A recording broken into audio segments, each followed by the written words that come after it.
Guys, ছাদের উপরে আসলাম। এই দেখেন ছাদের উপর থেকে কত সুন্দর করে আমি এই যে শাকের পাতাগুলা তুলছি। এই দেখেন, এখানে দেখেন কত শাক হয়েছে আমার কোলে। দেখছেন এই শাকগুলো আমি এখান থেকে তুলেছি।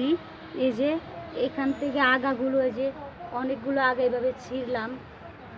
এই দেখেন, এই যে এ দেখেন, দেখছেন এগুলো আমি তুলছি।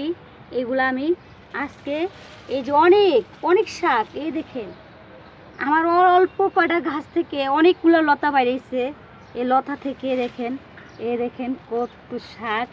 এগুলো আমি ঝাল ঝাল করে, মরিচ বেশি করে দিয়ে ঝাল ঝাল করে ভাজি করে খাবো। আমার নিজের হাতের এই প্রথম চাষ করলাম আর কি। আমি কোনো সময় গাছ গাছ লাগাই নাই, পুঁই শাক গাছ তো কোনো সময় লাগাই নাই, ফার্স্ট এই প্রথম লাগাইছি। তারপরে পুঁই শাক, তারপরে কলমি শাক, এগুলো আমি ফার্স্ট প্রথম লাগাইছি। আমার জন্মই ঢাকা, আমি ছোটোবেলা থেকে ঢাকা বলেছি, কিন্তু আমার বিয়ে হয়েছে গ্রামের বাড়িতে।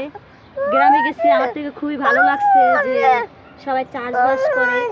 এবার আমি ঢাকা এসে মনে করেন আমি এই যে নিজের নিজের ক্ষেতের শাক, মানে ছাদের উপরে ধরে খেতে ধরতে গেলে, এই দেখো আমি ভিডিও করছি, দেখো না, এই দেখেন এই যে কত সুন্দর শাক তুলে দেখাচ্ছি। এই দেখেন, দেখছেন কত সুন্দর, এই যে কত সুন্দর কচি কচি। আমি শুধু আগাগুলো নিচ্ছি, এখানে সব এই যে এতগুলো অনেকগুলো আগে বাড়িয়েছে, এই যে সব শুধু আগা। আর এই দেখেন আমার গাছটা দেখেন, আমার কতগুলা মানে কি ঢাকা শাক খাইছি, শাকের ঢাকাগুলা মাটির ভিতরে গাইতে দিছে। দেখেন কতগুলা ঢাকায়, দেখেন এখন ঢাকা পাতা তুলছি, সবগুলা খালি হয়ে গেছে গা। দেখছেন, আমি আগে একটু ভিডিও করলে দেখতেন, মনে করেন অনেক পাতা ছিল, জায়গাটা পুরা ভরা ছিল, পুরা ভরা ছিল, মানে অনেক ভরা ছিল। আমি এখান থেকে সব পাতা তুলে লাইছি, এই জন্য এটা একবারে পাতলা হয়ে গেছে। আর সব পাতা, এই দেখেন সব পাতা আমার কোলে। এই পাতা যদি গাছের ভিতরে লাগানো থাকতো, গাছগুলো অনেক সুন্দর দেখা যেত। এখন আমি তুলে ফেলাইছি, এগুলা বাসায় নিয়ে সুন্দর করে ভাজি করে খাবো। বাবা চলো বাসায় যাই।